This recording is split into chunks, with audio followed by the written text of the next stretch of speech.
최근 시장에서는 트럼프 관세 불확실성이 미국 증시를 짓눌렀다는 분석이 지배적인 상황인데요. 트럼프는 최근 반도체 등에 개별 관세를 부과하는 등 잇따라 관세 폭탄을 터뜨리고 있는데 남발하는 관세 폭탄에 시장이 걱정과 피곤함에 빠진 것입니다. 이에 따라서 인플레이션 우려가 급격히 고조되고 있는 상황입니다. 거기에다가 트럼프의 관세와 이민 정책이 인플레이션에 이어서 저성장 공포를 부추기고 있는 것도 시장 심리를 무너뜨렸습니다.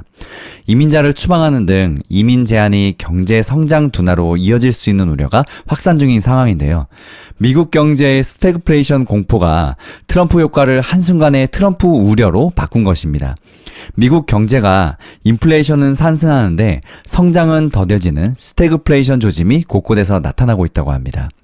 전일 실적을 발표한 월마트의 실적도 트럼프 관세 폭탄 탓인데요.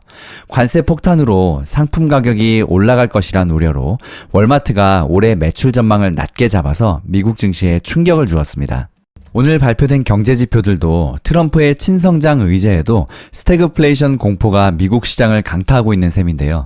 세계적인 투자은행 뱅크 오브 아메리카의 글로벌 펀드 매니저 설문에 따르면 미국이 내년 중에 스태그플레이션에 빠질 것이라고 예상하는 투자자는 7개월 만에 최고치로 치솟았습니다. 트럼프 효과가 트럼프 우려로 급변하며 시장을 흔들고 있는 것인데요. 당초 트럼프 효과로 미국 증시는 지난해 11월 5일 트럼프 당선 이후 엄청나게 랠리했었는데요. 미국 증시는 각종 규제가 혁파될 것이란 기대로 연일 랠리했었지만 그러나 이런 기대가 한순간에 우려로 바뀌어버렸습니다. S&P 500이 두 번 사상 최고치를 경신할 정도였는데 이는 규제 혁신 등 트럼프의 기대감 때문이었죠. 이런 가운데 도널드 트럼프 대통령은 미국 기술기업을 겨냥한 유럽의 디지털세에 대응해 보복 관세에 서명할 계획이 전해지는 등 정책 우려가 이어지고 있습니다. 트럼프 대통령은 전날 폭스뉴스 라디오와의 인터뷰에서 솔직히 말하자면 볼로디미르 젤렌스키 우크라이나 대통령이 회의에 참석하는 것은 그리 중요하다고 생각하지 않는다며 자신이 초대받지 않았다고 하지만 지금까지 협상을 정말 형편없이 해왔다고 날을 세웠습니다. 또 젤렌스키에게 그는 더 이상 내세울 카드가 없다면서 우크라이나 없이 러시아와 단독 협상을 계속 이어가는 중입니다.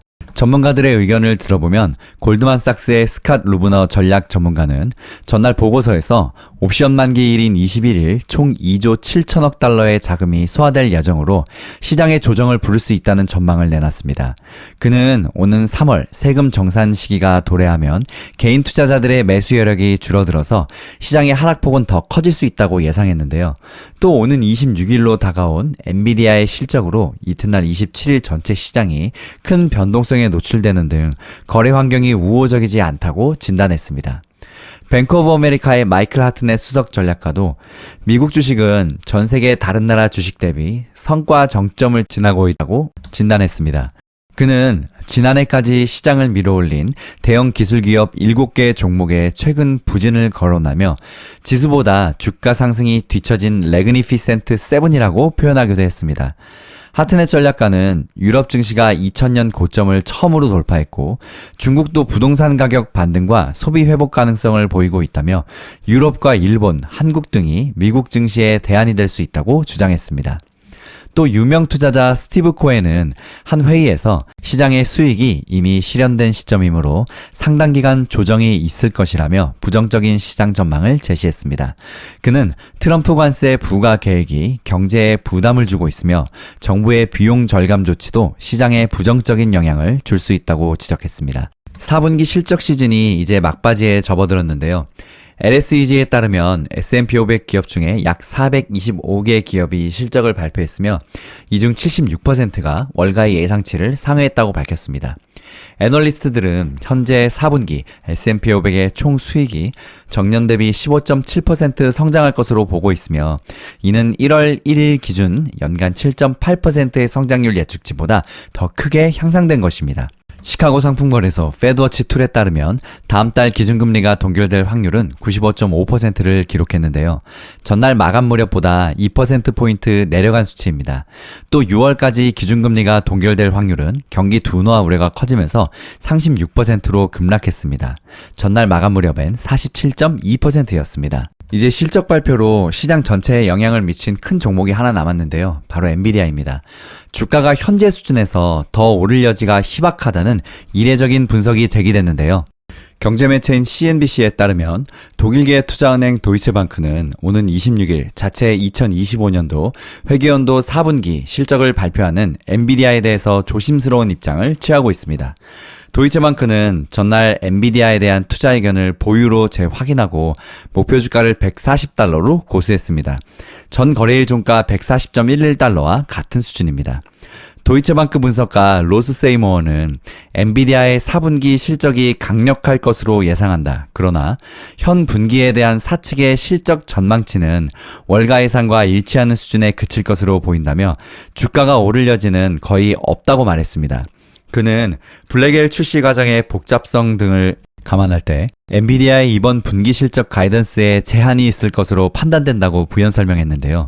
이어서 더 중요한 문제는 지난달 딥시크가 제기한 AI 투자 효율성에 대한 우려에도 불구하고 엔비디아는 올해도 수백억 달러 규모의 자본 지출을 반복하며 AI에 대한 광범위한 투자 계획을 확대할 계획이라고 지적했습니다. 그러면서 투자자들은 엔비디아 프로세서에 대한 높은 수준의 수요가 2026년 이후에도 지속될 수 있을지 의문을 제기할 수 있다면서 이는 주가 상승 궤도에 도전이 될 수 있다고 덧붙였습니다. 도이체방크는 엔비디아 실적 발표를 앞두고 그다지 낙관적이지 않은 전망을 제시한 극소수의 월가 투자은행 중 하나입니다. CNBC는 월가에서 엔비디아를 커버하는 62명의 분석가 가운데 56명이 엔비디아에 대한 투자 의견을 매수 또는 강력 매수로 제시하고 있다고 전했는데요. 월가 분석가들의 엔비디아 목표 주가 합의치는 172달러로 지금의 주가보다 약 23% 높은 수준입니다. 엔비디아는 지난해 주가가 171% 이상 오르며 고공행진했습니다. 지난 1월 7일 장중에 153.13달러까지 오르며 역대 최고가 기록을 세우기도 했었습니다. 그러나 이후 힘겨운 시간을 보냈는데요. 중국 AI 스타트업 딥시크가 저비용 고효율 AI를 선보이며 엔비디아는 큰 타격을 받았습니다. 이 여파로 엔비디아 주식의 1월 한 달 수익률은 마이너스 10.59%로 급락했다가 2월 들어서 16% 이상 반등했습니다. 엔비디아 주가는 올해 들어서 지금까지 2% 이상 하락했습니다. 하지만 시가총액 규모는 3조 3천억 달러를 상회하며 여전히 애플에 이은 2위를 지키고 있는 상황입니다. 다음 기름값 봅니다. 국제유가는 나흘 만에 하락세로 다시 돌아섰는데요. 미국이 이라크에 석유 수출을 확대하라고 압박하고 있다는 소식이 유가 급락세로 이어졌습니다.